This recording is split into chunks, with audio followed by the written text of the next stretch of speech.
There's no place like the Cube.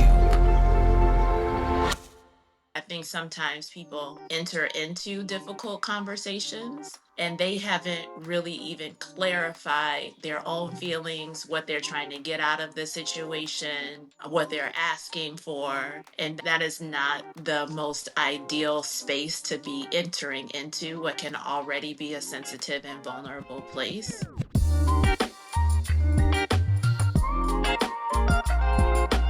Welcome to Joy in the Breakthrough, a podcast where we'll be talking to a wide range of leaders from different generations and backgrounds. Leaders who have found power in being broken open. I'm Connie Lindsey. And I'm Anna Valencia. We are your hosts, and we believe that our challenges can lead to breakthroughs, and we want to share these insights with you. We hope these stories will inspire you to find the I'm possible in you. On this episode, Connie and I will speak to Dr. Burnett-Ziegler. She's a clinical psychologist, author, and mom who's going to talk about what it takes from a therapist perspective to clearly communicate with those that you lead and those that you love. As Brene Brown says, clear is kind, but are you being direct, concise, clear, and specific? Are you using the right tools to help you navigate difficult conversations? We will tackle all this and more in today's episode and leave you with some skills to practice and help strengthen your communication style. In addition, we are going to tackle how to approach difficult conversations. I certainly think since the pandemic and being virtual for so long, folks out here have lost the ability and courage and maybe the tools to have difficult conversations, to clear that container with a colleague, loved one, or friend. I think we're so used to communicating over Zoom, text, or email that we've lost the confidence to tackle it in person. So we're going to jump right in with Connie and Inger and share our thoughts with all those listening. Connie? Welcome, Inger. It's so good to see you. Good to see you. Thanks for having me. Of course, always good to have you here. And there's so much to share when we think about difficult conversations, but conversations in general. I'd like to start with level setting and you offering some of your tips or thoughts. Communication, the definition of that word is the imparting of information and ideas. And most people think when they're talking, they're communicating. But talking and communicating are two different things. Can you give our listeners a clear definition of what it means to truly communicate? Yeah, I think this topic is so important. And it's true that people think they're saying one thing, but the person on the other end is often receiving something different. And often when I talk about communication, I like to present this visual of the message that you have in your head, the space or the gap that's in between, and then what's received on the other end. And there's a lot of room for misunderstanding, alternative interpretations in that space that's in between. And so I really appreciated Anna's introduction talking about the importance of clear communication. When I'm supporting people in communicating is what is it that you are trying to get across or ask for? And what do you want that other person to know? And how can you state that in a very direct and clear way? And I think that's something that, particularly women and even women of color can often be less comfortable with doing. So it can take some practice for sure. I remember early in my career, because you've known me and I've known you for a while, and people would often say to me, I was refreshing. And I think it was because I was direct and clear. And when you mentioned women of color, that can be a compliment or considered a complaint or have a deleterious impact on one's career. So talk a little bit about that notion of being direct and clear. How do we navigate that? It's important to be able to parse the words in the right way, but to get the message across. What advice do you have on that? Yeah, it's tough because often we want to be received. We want to be received as being kind and polite. And sometimes people believe that's in contrast with being assertive and direct in communication. And I don't think it has to be. You can say things in a direct and clear way and still do so with kindness. But I think that we've been cultured to talk around topics, to soften things. And in doing that, our needs get muddied up and we're making the other person feel better because we're delivering things in this kind of fuzzy, unclear way. And then at the end, nobody's needs are really being served. So, yeah, I think just finding that balance or dispelling that belief that to be assertive, to be clear, means that you're not kind or that you're not likable, because both things can certainly exist at the same time. You're talking to me, particularly that message is for me, because I think also growing up in my culture, we were taught to be polite. And as Latinas and living in sometimes machismo households, like you don't want to offend and you want to make sure you're being courteous. And sometimes that's soft spoken, or sometimes that's considering people's feelings or being the servitude attitude.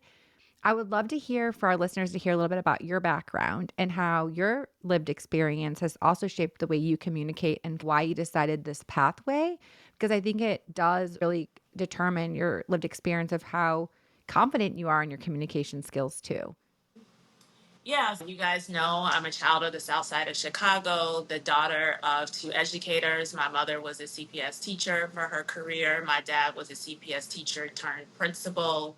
And when I think about the early origins of my communication style or skill, I think it's really informed by my dad. I can remember being a small child having an issue with a teacher. I'm thinking of a specific incident in the fourth grade, and my dad saying, "Go to the principal's office by yourself and tell the teacher what happened. You do it." And so it was really like an early lesson in being comfortable with speaking for myself, for asserting myself, even as a child, talking to someone in a position of authority, not having to have middlemen in having conversations. And that's something that I've really carried with me, just having that confidence. And there's something really empowering about being able to state your needs for yourself in your own words. Of course, we all need supporters and advocates, but to be able to do that for yourself, I think, is really important. Fast forwarding to my work as a psychologist, communication is the thread, right? So it's how, of course, I have to have a soft and receivable approach with the clients with whom I'm working. But these topics that we're talking about today come up every single session, whether it's communicating with your employer, communicating with your children, communicating with your spouse. And I think the core of that issue is, how do I get my needs and feelings heard? How do I state that for myself? Because we have to understand as individuals, what exactly do we want in this situation? And how is that aligned or misaligned with what we're actually saying? Are we actually saying what we want, or are we saying something different? Then learning the language. I think there's a skill to that, because languaging is important. Languaging can impact how our message is received by others. And being comfortable with that, being comfortable in being able to stand in our word and our needs, and negotiating how that's received with the other person. You use the word assertive, Dr. Inger, and I think it's important to distinguish between assertion and aggression. Yes. You're right. And so if you could, for our listeners, tell us the difference between assertion and aggression. We've already introduced the word direct, and I think about those words hand in hand, that when you're assertive, you are speaking directly. You're clearly and directly putting yourself forth in your words or in your actions. Other forms of communication would be being passive aggressive, right? So you're not saying the thing, but you have that undertone of aggression because you're not being clear and your needs aren't being met. So you're mad about it, right? But you're not being clear. Mhm. And I think that's something that we see a lot, that passive aggressive form of communication. Aggressive is overly strong, mean spirited, bullying, talking down. And then completely passive would be the other form, where you're really not speaking to your needs at all. And to bring into this, I think it's important to also think about, it's not just our words, but it's our behavior and how we show up. So the body language, the eye contact, the tone of voice with which we deliver our message is a part of the communication as well. The other thing that is brought back to mind for me is in communication and how women communicate it. I've often seen in corporate meetings or the speaking style where everything is a question, where I'm stating a fact, but it comes off as a question, and where it's instead of saying it's cold in here, could somebody turn up the heat? Or is it cold in here? Or it's that kind of thing. Talk to us about that and the impact that has on the way we show up or are perceived as leaders when we use that style of communication. Yeah, I think it makes it, as when we ask it as a question, it makes others question us, right? And so if you're not That's a sure, good then I'm point. not sure. Is it cold? I don't know. Is it? Are you decisive? Are you a Are leader you just or that Yeah, decisiveness yeah, about it? Because I love that example. It's such a simple example, but I am cold. exactly. That's Yeah, a clear, direct statement. It doesn't have to be delivered as a question, but there's data on this that more women use that communication style, the uptick in the voice at the end of statements. yes. And there's also data to support that, how that influences the perception of Mhm. what's being received when that style of communication is being used and it's not in a positive way. Alternatively, and I think you alluded to this earlier, sometimes women are perceived as being too strong if they are assertive. And so I think it's a delicate balance, an unfair burden, quite frankly, that we're placed with trying to navigate. But I do think that assertive communication serves us better. We stand a better chance of getting our needs met when we are clear in what we're asking for and what we're trying to say. And putting the I in it, Dr. The I, Inger, it's like when you, especially in our relationships, right? yeah, Instead of saying you always, right, leave the toilet seat up, right. you know, John? okay, While that might be versus true, true, exactly. It's an assertive statement might be when you leave the toilet seat up and I use the restroom.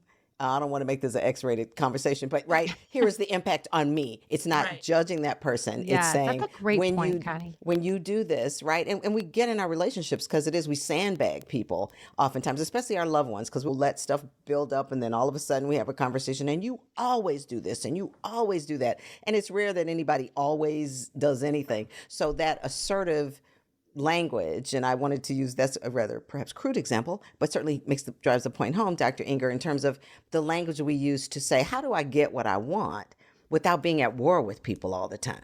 yeah. I love that you referenced the buildup because I think that's so accurate in terms of visualizing it because these instances, perhaps small instances, build up and often we haven't addressed them, right? So we're just like taking mental notes, we're collecting examples, we're stockpiling our frustration, our anger, and our Yes. irritability.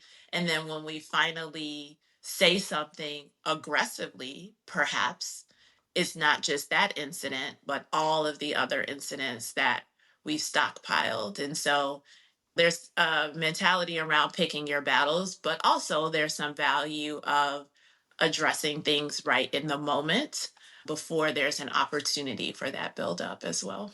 And John is an angel, so I he well, always Of John would course. never do that Of or course. react.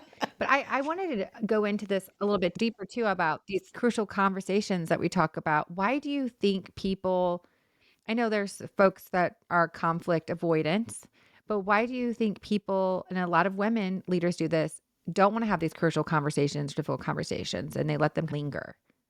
I think they're afraid of real and imagined repercussions.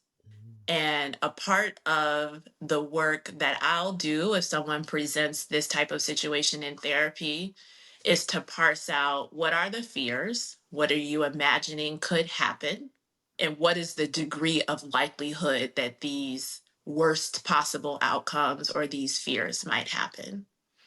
And looking at that on a spectrum from somebody might be mad or irritated to I'll get fired and outcast, right? And that's an opportunity to see, okay, this is an extreme.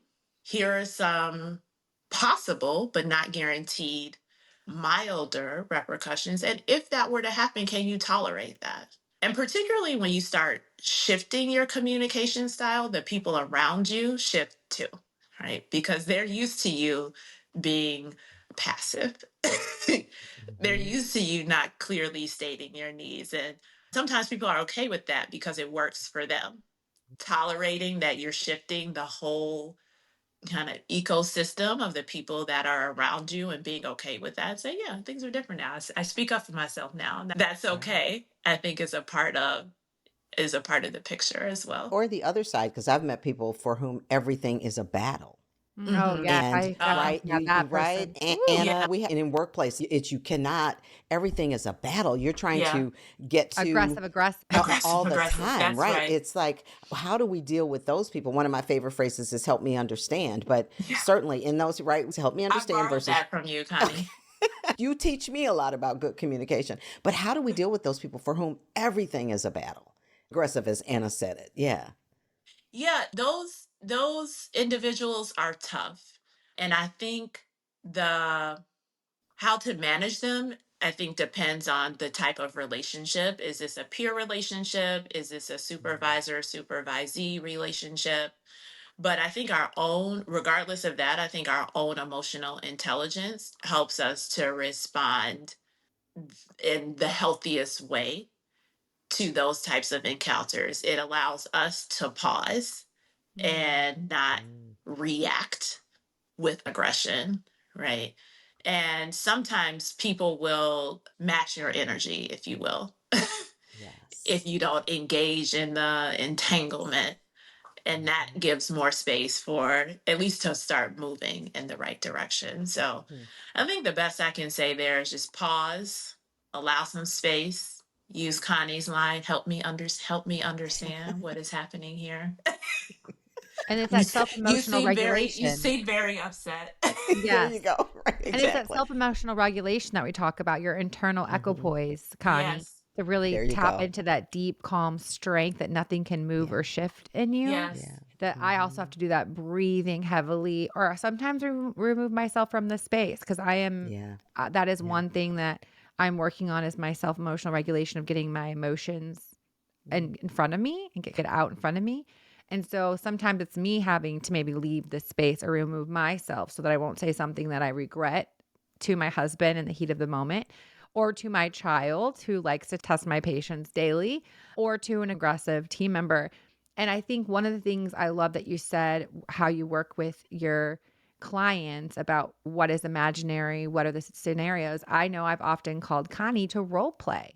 I will practice sometimes if I have to have a tough or difficult conversation that's just making my stomach churn and I know where it could go. We do play out those scenarios. Okay, here's how I'll be if how I'll react if they react this way. Here's how I'll deal with it in this way. And then I'll be like, okay, I'm ready to go, Connie. I'll let you know how this Mhm. conversation goes tomorrow. Hmm. And I'll often text her what the outcome was, which is really great for people to have. So even if they can't get to their therapist right away or on their schedule, I think really finding some people you could talk to as well and just play out and practice that conversation to see how those words might land. Because Connie's also said, maybe I would just change it this way in your delivery, or maybe this word might be better to use. And Mhm. often the outcome is much more positive because Connie's given me that honest Mhm. feedback. Yeah, I love that. And I think what that process that you're describing helps to do is to be clear in what you're trying to say. I think sometimes people enter into difficult conversations and they haven't really even clarified their own feelings, what they're trying to get out of the situation, what they're asking for. And that is not the most ideal space to be entering into what can already be a sensitive and vulnerable place. And so, having a coach or peer supporter, partner, friend, whatever, to help you clarify your own ideas in advance. I use notes sometimes, quite frankly, Hmm. because I can tend toward the anxious, and the anxious Yeah. can take over and make my thoughts Yeah. get confusing. And so it might just be the bullets of the points that, and it's easy now in the days of Zoom, right? You could just have your Exactly. little sticky notes just to make Right sure there. you cover the Yeah. points that you Hmm. want to cover and not get distracted by the emotions or discomfort that might be showing up in the moment. You mentioned something that brought to my mind. There is a physiological response Mhm. to communicating as well. When you Mhm. talked about being anxious, how do we navigate through those emotions? If you could talk about a couple of them, having that difficult conversation, what really is going on inside my body? We might get cotton mouth, all of that. Talk to us from the The sweats. physiological, yeah, all of I that, ran through Doctor. sweat in my blazer. I'm like, oh my gosh. Yeah, Yeah. it's real. How do we help at least control a little bit of that? We've all had it. I do a lot of public speaking, but there is never a time that I go in front of an audience that there aren't butterflies. Sometimes they're monarchs and sometimes they're little ones. There's always Yeah. stuff going on there. What are good ways to just control that? Because I want to have the conversation, but as Anna said, she's sweating through a blazer. I've got a botanic garden going on inside of myself. Yeah, this is something I know all too well. I know it personally and I know it professionally. And I love that this conversation about communication is also incorporating the importance of our own emotional awareness and intelligence. And so I think that the first part is to recognize that this is a potential stressor. Even the idea of the conversation might be a stressor, and then entering into the space of the conversation is a stressor. And we're going to have a response to that, right? If we're experiencing it as stressful, and I think that's what we're discussing, we're going to have a response Mhm. to that. And that response could be the sweaty pits, it can be the tightness in the stomach, it can be the heart racing, it can be using the bathroom 5 times in the 20 minutes before the meeting. This is our body responding to stress, right? And then that can start this feedback loop. Like, now Yes. my body's telling me stress, I'm more stressed, and I can't think. We're going around and around. And so I think the place to start is recognizing this is a stressor. Two, recognizing this is my body responding to stress. And with that awareness, we can pause. It always comes back to pausing for me, because I think people can be reactive, and that's when things go wrong. When we have the awareness to recognize, okay, I'm stressed, I need a minute, and pausing, settling the body down, slowing the breath down, taking however many minutes you have, 3, 4, 5 minutes, to be still, right? And that for me, because I do this regularly, it may not, it usually doesn't all go away, but rather than being at an 8, I might be at a 5. Mm-hmm. And there's some space created for me to come back to my points, and I can move through, I can move forward with the 5. And so I think it's just about awareness and not just bulldozing, Yes. bulldozing with all these distractions, because that's ultimately what it is. That feeling of stress and feeling of anxiety can be a distraction from what you're trying to accomplish in that moment. I love that. I had a mentor once tell me there was an acronym for pause, and it was perceive, ask, understand, strategize, and evaluate. I know you've heard that because you take care of people's hearts and minds. I have actually have that like over my computer to I just need that. perceive, ask, understand, strategize, and evaluate. And it's everything you talked about. And it's helped me so many times bring myself back, to use the term euphemistically, off the ledge. To give this speech or do this thing. And if I don't, the world's going to end when really it's not. But I just, like you said, you pause, ask what's the worst that can happen, strategize. So thank you for that. Yeah. Yeah. Yeah, I think, and you slid that in there. That question of what's the worst that can happen is an important one, because we can slide into, what us psychologists call catastrophizing Ooh, easily.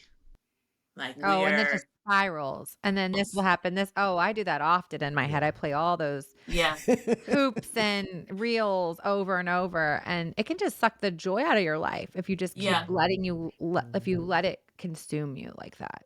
yeah. And are some people, it's probably true, are people more inclined to catastrophize than they are to use pause as a methodology for managing stress in your, I think the catastrophizing, Anna, what you described, the psych term for that would be snowballing. These are thought patterns that are show up in anxious people, which I will say I'm a in recovery anxious person, which a lot of I'm trying to hot. be in recovery. This morning in prayer time, I was like, keep me present, Lord. Stop Yes. worrying about the future. yeah. The future will come day by Mm, day. And that's mm, how, if I talk to mm, myself like that, I reframe and I come down off of the If I don't meet with this person and I don't get them on my calendar next week and I don't make this move and this move, then what I want to do 2 years down the road is not going to happen. And then it's the sky's going to fall down. Blah, blah, blah. It's okay, Anna. You are here. God is Yeah, present. that's A plus snowballing, Anna. But what I Well done. See, this is why we're having these conversations in the real, I because love but people have a perspective of you as a leader, but we, Connie, Dr. Inger, this all happens to us. It's normal. But we have yeah, pros like you but to help us I walk want through to it. I want to name though, even though it's Yes. A plus snowballing, you have an awareness about it, Mm-hmm. and that Mm-hmm. awareness is empowering in that it allows you the opportunity to choose something different. And Right. when I'm working with people, that's what we're working on is cultivating the awareness. These are the patterns that can keep you unhealthy, and Yes. noticing them is a fundamental step to being able to choose something differently. And that's a beautiful example that you described. You notice yourself going there, right? You pause and you use your practice, you use your faith practice to choose something different. And that's what it's all about, I think. Because the other choice I was going to do is at 8:30 this morning, I wrote down a list of people that I need to meet with in the next week or two. Because in my mind, I was Mm-hmm. saying, this is such an important, and because I have to do this and this in order to accomplish this. I was about to email my admin saying, I need to meet with these 5 people next week. Let's make it happen. Even though I know my calendar is already full next week and I would have had to rearrange and squeeze things in my time. And now I decided, okay, how important is this really? And I have the Right. time. So that's how I often manifest my anxiety, is that I'm not doing enough, therefore I'm not enough. And so I'm going to pack my schedule as a doing. Mm-hmm. And so, yes, so I did choose something different. And I'm so happy that I had to get on for the podcast and I didn't have time to email my admin. And we're having this conversation because it shows up in different ways for people when you make that different choice that then can drain you, take all of your energy, and make you go to a different place. So I am learning, and I'm hoping our listeners learn too. Another piece, Yeah. Dr. Inger, that I know you work with clients on. So, as a caregiver, oftentimes we'll hear people say, this isn't life or death. If you have a partner like mine who has health issues, who has survived cancer twice, those are life and death issues. And so, learning that pause method with every health crisis that can occur, because literally one of them could be something that would end his life, and learning those tips and techniques so that every time I'm present for him in a caregiving moment, that I'm not spiraling, right? I have a girlfriend who used to call it awfulizing. You have a beautiful psychologist term for it. She would just say, we're awfulizing it, but catastrophizing it, because there is a probability or a possibility that could happen. And I would just say, learning that, and that's why we all need a psychologist, a psychiatrist, or whomever to talk to, because it is when you're in that caregiving situation and every decision that we're making on behalf of somebody else's life or in that moment, oh, there's a spiral staircase waiting for me to go all the way down, and to be in that place of learning to pause, ask, and then Yeah. strategize, right? And I went all the way. If the worst, unbelievable, god awful thing happened, what would I do? Yeah. Yeah, what you're talking about is being stuck in a situation of chronic stress. And we were just talking about kind of the physiological response to stress, which is evolutionarily developed. It's natural, it's there for a reason, it's there to let us know that a threat is present. But typically, we expect to receive a stressor, we react to it, and then our bodies and our minds come back down. But in certain instances, whether it be the nature of your job or if you're in a caregiving situation where it's one thing after another, then there's not an opportunity for the mind and body to come back down. And that can have real impacts. That can have physiological impacts on your own health. And it can have psychological impacts because when you may stay up here with stress, which is normal, then that can turn into something else. It can turn into an anxiety or turn into a depression. And so that's a space to be really intentional about Mm-hmm. coming back down, as you just said, about pausing, about almost like making sure, like I know that I can, because tomorrow's going to be another thing, another doctor's appointment, another scare, what have you. I have to do something, for myself, create space, create stillness, pray, meditate, exercise, be with friends, have a healthy distraction to have a break from that chronic stress that you could be experiencing.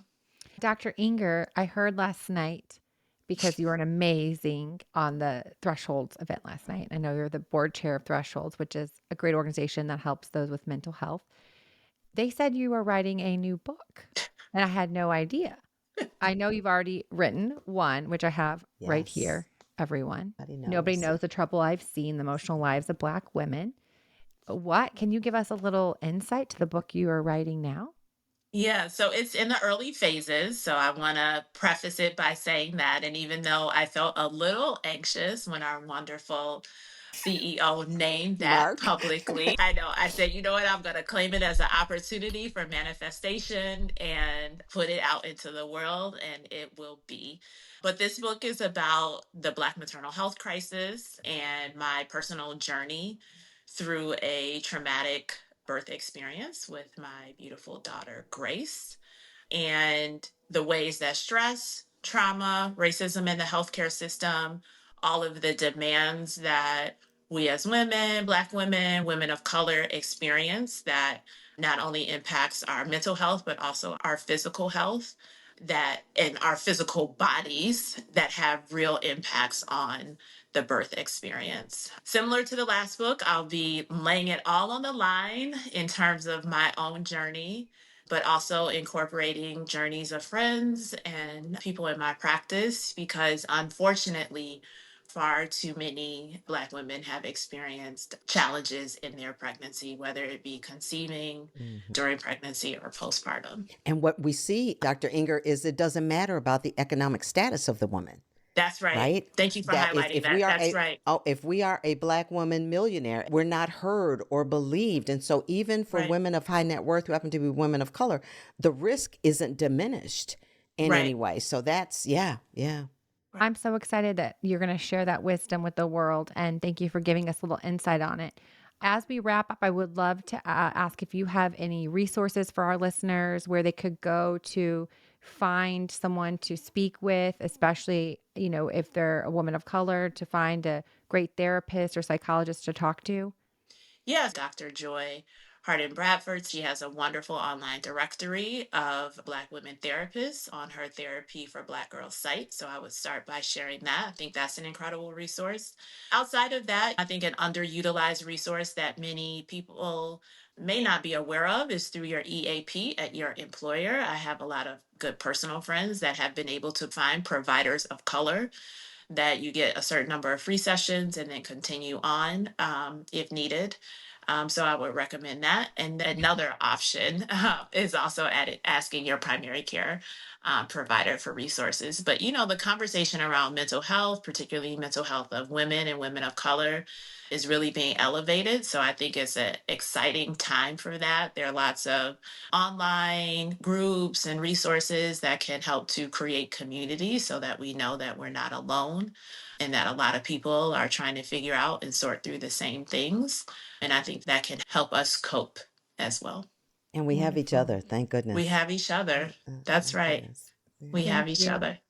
I said that was the last question, but I almost forgot our very last question because you are one of our first time on the pod. But can you define joy for us? Oh, wow. Oh, that's a good one. For me, the first thing that popped in my head was liberation. I think suffering and all that's embedded in that weighs us down and takes up space.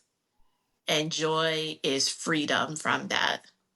Freedom from expectations, familial expectations, societal expectations, freedom to pursue the things that we love, freedom to make connections and be in community and friendship and family with people.